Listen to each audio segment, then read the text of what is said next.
I'm Katie McManus, business strategist and money mindset coach to ADHD business owners. Welcome. Hello, Rest and Relax Boston. And Jessica, hello. It's been a long time. And welcome. Just a little housekeeping. I am going live to Instagram, to the Facebooks, to LinkedIn, to YouTube, and also like Twitter, X, whatever the fuck it is these days. Anyway, going live today on a topic that has been extremely relevant to some potential clients that I've spoken to. And it's this idea of, okay, you've started a coaching business. Great. You love it. You love the work. Super exciting. What's next though? Right? Because here's the thing, if you have ambition, working for yourself as a solopreneur often isn't enough, right? There's often like a new goal, a new benchmark for success. And it could be financial, it could be impact driven. But there's usually something more than what you're doing right now. Now, sorry, I'm having hiccups. I just had dinner. Excuse me. Anyway, so there are a few different models. I mean, there are lots of different ways that you could expand your business. I want to talk through the three that are the most considered. And I want to go through what the pros and cons are, right? The most common of these is the digital and the agency. Franchise is also an option. Now, I want to go through, before we get into the pros and cons, I want to go into what people think it's going to be like and what it's actually like, okay? Because there is a big disconnect between like what the actual day-to-day is going to be. And it's because we don't see it out there. Like there's no one who is running a coaching agency who's like saying, hey, everyone, like here's behind the scenes of how I'm doing this. And this is how you make this super easy. And here's how you do it hard. There are a bunch of people out there by contrast, teaching you how to do a digital course. And that can be, welcome. That can be extremely overwhelming because there are all these voices. They're all telling you a bunch of stuff. And it could be the same or it could be different. Who do you listen to? Right. And then of course, the franchise certification model, that's something that we really don't see broadcast as openly. There are some businesses out there that do this well. There are some businesses out there that do this really crappily. I'm going to be talking through those. Let's start off with the agency model. Okay. So the agency model, let's talk about what that looks like, right? So you are a coach, and let's for the sake of this experiment or this example, let's talk about you as if you are a leadership coach. Okay. So you do executive leadership coaching and training. And you have a lot of B2B clients, right? So the benefits of starting an agency is that like you can take on more clients, right? Because if you're working with a company who has say like 15 senior executives, you cannot go and coach all of them, okay? First and foremost, there would be a conflict of interest because, oftentimes you're coaching them how to deal with each other and you don't want the triangulation. And then also you probably have other clients, hopefully. You don't want all your eggs in one basket. So having a few other people that you can farm that work out to is going to be really beneficial.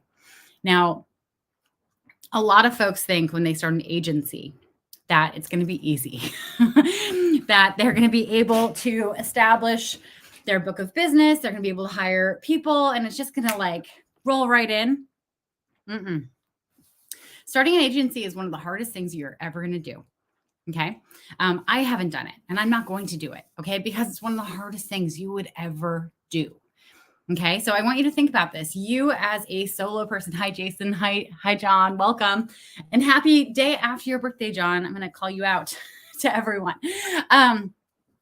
So as a solo coach, you were responsible for delivering coaching, for doing any training programs that you offered, for doing lead generation, for selling, for doing all the back end stuff. Maybe you outsource some stuff to an OBM or a bookkeeper, but you're really responsible for everything and for doing everything, right? When you take the agency model, what ends up happening is you add to that list and you only take away chunks of it, right? So you are adding in managing other coaches, making sure that they are adhering to whatever framework you have set up, doing any training that's required there. You are also, because you are not going to be the coach for some of your contracts, you're now the account manager, right? Which adds a whole bunch of responsibilities, right? You're wanting to make sure that the client, the business is happy, but you're also wanting to make sure that the actual coaching client is happy. And they're two different relationships. Okay. Oftentimes people think that when they start an agency that it's going to be easy. They'll just be able to add people in, and magically the business will get work and they'll be able to take a cut of what other people are charging. And it's just going to be like an awesome, really easy way to grow the business. And actually there's a lot more challenges to it because you have to be the person who's going out and getting the business, right? The benefit for those other coaches to enter your business and do work for you and give you a cut of what they're earning is that you are providing them with clients. Okay. So you have to have a constant deal flow coming. You also have to market yourself. You have to market the business, right? So you have to be doing the sales and marketing hardcore. And depending on how big the business is, like, you may be able to outsource this, but only if the business is at a certain size, right? Because if you only have like 3 to 4 coaches, that's not going to be enough potential sales for a salesperson to come in and make a full-time income.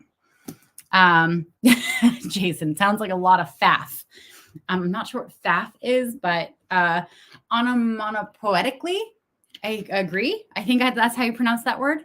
I learned that from West Wing, by the way. That's one of my favorite TV shows. If you haven't seen it, it's brilliant. Anyway, onomatopoetically means it sounds like. Yes. Sounds like riffraff. A lot of flim flam. Yes. Exactly. Yeah, it's a lot of work. And here's the thing, like usually someone starts coaching because they love coaching, right? You start coaching because you're so passionate about being able to help people. And yes, through an agency, you can absolutely ensure that you're helping more people, but you're likely not going to be the one doing more of the helping. You're likely to do more of the business managing than anything else, right? Now, the agency model can absolutely work if you want to grow this agency, and you can get things off of your plate if you grow the agency to be, 10, 15, 30 people. But remember, the bigger your team grows, the more management it requires, right? And so it's up to you, but I don't want anyone starting a coaching business thinking they're going to take it to the agency model, thinking that this is going to be easy, because it is incredibly challenging. Hi, Edvin, welcome. So some of the pros of starting the agency is you don't have to serve everyone, right? You have a lot more capacity to help more people and less conflicts of interest if you're working within a business. You can have more of a diverse offering also, like maybe you have a specialty in your coaching. You can bring in coaches with other specialties. You could also bring in facilitators. You could bring in trainers. You could bring in a whole bunch of other people and offer whatever it is that they provide as services. If you do that, the challenge then becomes it's their service. You have to make sure that there's something that you provide them that they can't get on their own, right? And like, what happens if they leave the business? What happens if they leave the agency? You need to be able to document exactly how they do their thing, exactly how they provide stuff, because you don't want there to be any bait and switch for your client. Jason, love West Wing. Oh, such a great show. So you want to really, really be conscious of who you're bringing in and what skills they bring to the table, and whether or not those skills can be replaced if they choose to move on. All right. Because, let's be real. People's priorities change. Maybe it won't be a good fit, but you need to be able to offer a consistent service to the client. The other thing is you're able to take those bigger contracts, right? You're able to serve bigger clients, which means a lot more money, but there's also a lot more risk, right? Because if you have bigger clients and your whole business is built around that income coming in from those main primary clients, what happens if they go out of business? Or what happens if they need to renegotiate or someone changes, directorship and they have to reorganize and all of a sudden, like there's no budget for working with you. Okay. You want to be very, very conscious of having multiple large clients. Let me see. Mohammed, thanks for sharing these strategies to help us make informed decisions and take our coaching business to new heights. Of course. Oh, Mahmoud. I'm sorry. I hope I pronounced your name correctly. I was just glancing on it while I was reading. Mahmoud. That's how I'm pronouncing your name. And if I'm wrong, please correct me. Anyway, so the cons of the agency model are really that your job and your responsibility becomes lead generation, right? Because the only reason coaches, facilitators, trainers, whoever have a reason to come and work for you is because you are guaranteeing work so that they don't have to go and drum it up themselves. Okay. You need to have that dialed in before you have an agency model. I had a client a few years ago who was trying really hard to build this into her business, and she did not have any desire to do lead gen for the business. And it was something that like, there was just no moving forward for her if she wanted to have, feed business to these coaches that she brought in and contracted with, because she wasn't bringing in any clients for herself. And she wasn't willing to do any of the work to make sure that she was even getting leads, much less other people. Right. So you have to be really dedicated and willing to put yourself out there and really do this. It also really helps if you have a separate brand to yourself, right? Because if you do have to hand sales off to someone else, it's a lot easier for them to do their job if like people aren't getting on the phone expecting to speak to you. Jason, surely there has to be a critical mass of coaching numbers. For example, 2 to 8 doesn't work commercially, so it's 10 plus, but then you go from nothing to everything at lightning speed to make the cost work. It's yes. I'm just going to agree with you. It's, growing a coaching business to an agency model is really tricky because there's a lot of risk for everyone, right? You have to, you could absolutely invest in like an ad strategy and go and do a crap ton of lead generation and sell these contracts. But then you have to find a coach to fulfill on the contracts, right? You have to have those in your back pocket. Or you could create partnerships with coaches and say, hey, listen, like I would like to hire you 1099. So they're a contractor for the business. I will feed you, clients, at a slow pace. And then as you build it up, then you add more people. And then of course, like if you are lucky enough to be able to have investors, or if you've made enough money up until this point that you can actually hire someone full time, that's an option as well. All of them have obviously pros and cons, because like, here's the thing, if you bring someone in and you're doing the whole, okay, well, I'm going to kick you a client here, there, and, we'll just build up over time. You have to count on them being patient and wanting to stick around for more clients. You also run the risk that they may fill up the rest of their client list while you're trying to find clients for them. So, it's really tricky. It's really tricky. It's a balancing act. And I think a lot of people think that they want to run an agency and they don't realize just how much goes into it. Jason, faff. So consider collaborate until it stacks up and then move to agency. This isn't for me, just curious. Yeah, it really depends on your comfort level with risk. Right. So like if you have a high comfort level with risk and you're willing to just jump all in, everything's available to you.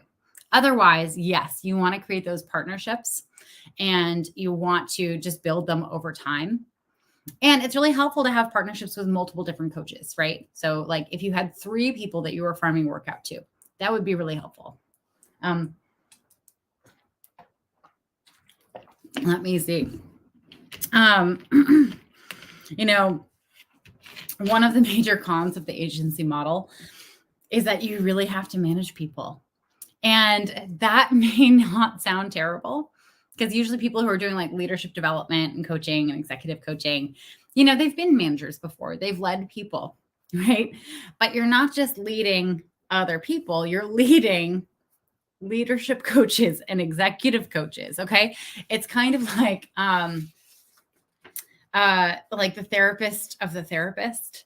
There can be certain complications and, certain levels of disquiet. I don't want to say conflict, but disquiet that can happen on a team where everyone's like operating at that level. So just keep that in mind.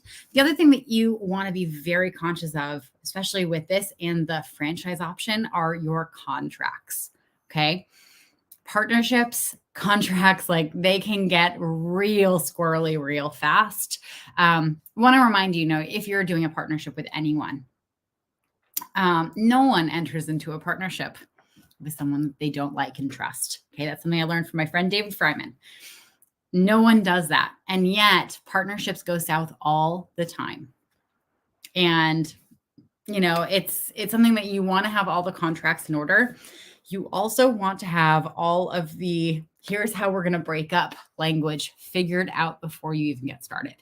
And I know it feels like you're planning for failure, but you're not. Like there may become a point, like when two people get married, the point of getting married is to stay married forever until you die, right? Businesses are not that way. Like no one enters into a business agreement thinking this is until death do us part.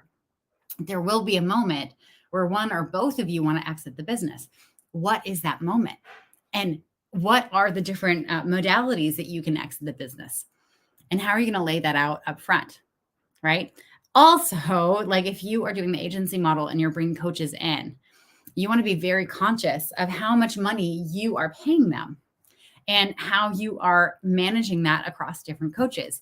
I'm a huge advocate for having consistent pay structures, right? Because the worst thing that can happen is you negotiate one deal with this person, another deal with this person, another deal with this person. And I'm all for, everyone being transparent about how much they're being paid, but how shitty would that be for the person who's getting paid the least to hear that these other two people are getting paid more? And then on your side, like you may be happy to pay them more, but you might have done the math on what you can afford expenses wise in your business based on them not making that much. Okay. You want to figure all this stuff out beforehand.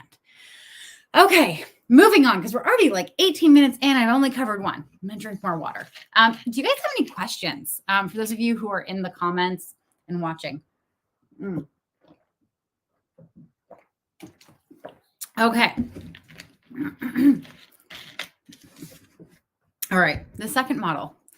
This is one that I have not seen talked about much in like open circles. I'm really excited to talk about it. This is the franchise certification model. Okay. So let's just make up you are a coach. You train on leadership and development or leadership and executive training, whatever it is. And say you have put together your own little model of doing leadership training. All right. Now you, as one person can absolutely go and train a ton of people. You can do coaching, but there's a limit to how much you can do, right? So if you wanted to scale and expand your reach and your business with this kind of model, basically what you would do is create this business that is separate from yourself. And you would establish just like very, very precise standard operating procedures for marketing, for client acquisition. You would come up with a model that you could train people on and certify them on. An agency or a company that does this pretty well is EOS, Entrepreneurial Operating Systems. They are a franchise, right? So people, I think, have to pay anywhere from like $3,200 to $142,000. I was stalking their website because I was trying to, piece together what they offer to get set up as the franchise. And then I think you have to pay like $1,200 a month to be a part of the franchise, but they give you everything. It's kind of like a business in a box. Now, the pros of doing this are you have less responsibility, right? Because it's their business.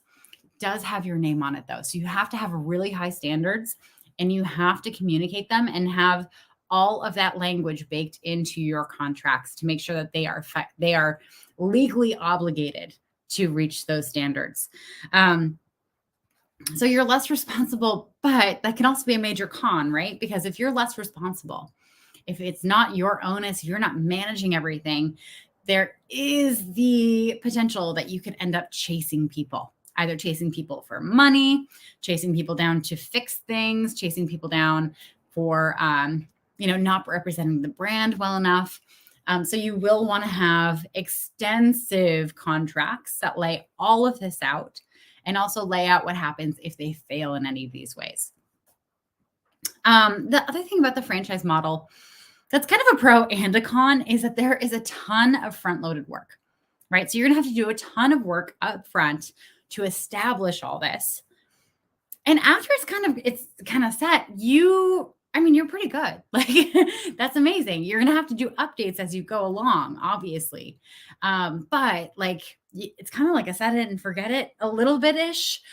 You are still going to have to sell it though. Like you now have multiple clients, right? You have your clients that you're serving through your coaching business.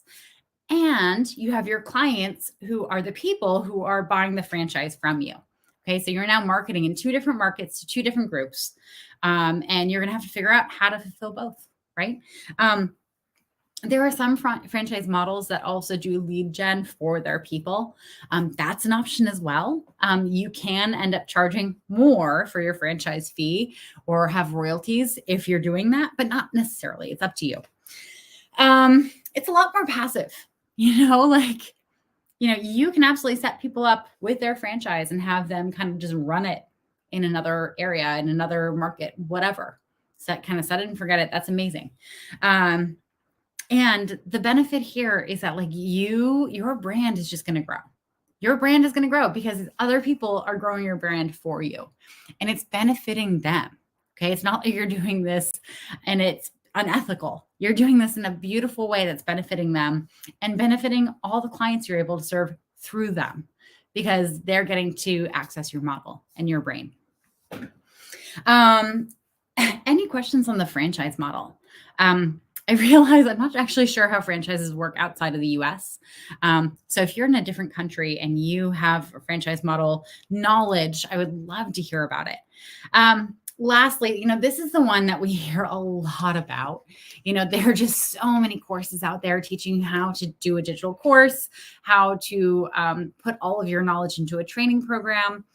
I don't think I have to explain this too much because there's so much out there.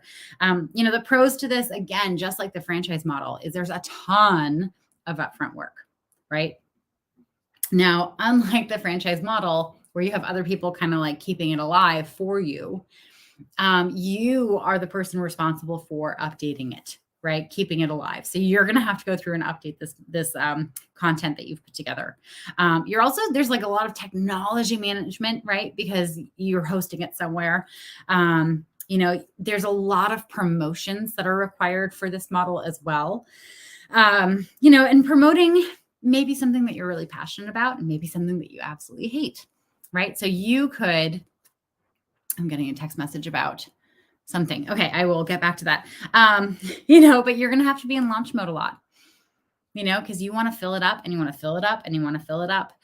You're also going to have to spend money on ads, like guaranteed you're going to have to spend money on ads. It's really, really hard to do this organically. But the beautiful thing about doing a digital course is that you get to help so many people. And you get to help them in a more direct way than if you're hiring other people or franchising it out to other people to help them. And those are the 3 top ones that I see discussed a lot. Now, if you have a coaching business or you have a consulting business, they're very similar in models, and you are curious about growing it and you have another idea and you want to tease it out with me, I would love to hear what your idea is, first and foremost. And I'm happy to do my next live on it. So a little crowdsourcing of content. I want to just thank Jason and John and Nell and Jessica and Rest and Relax Boston, whose first name I don't actually know, and Edvin and Mahmoud for joining me tonight. I hope you found this super useful. And if you are growing a coaching business, I wish you so much luck. It is so exciting. It is one of the most fun things I have ever done in my life. And I love helping my clients do this because it's so incredible to be able to make money by actually making the world a better place in some ways, and it's not for the what is it? The meek of heart. You really can't do this and be a weenie. You have to stop being a weenie and step into your power here. Anyway, I'm Katie McManus, business strategist and money mindset coach. I almost just knocked over my water with my elbow. Thank you so much for joining me. I will be going live again tomorrow, and I'm going live with Meredith Adams on Friday, so you will not want to miss that. We're going to be talking about storytelling to get clients. It's a very rich topic. Anyway, thank you all for joining. I hope you enjoyed, and I will talk to you all soon. Mwah! Bye.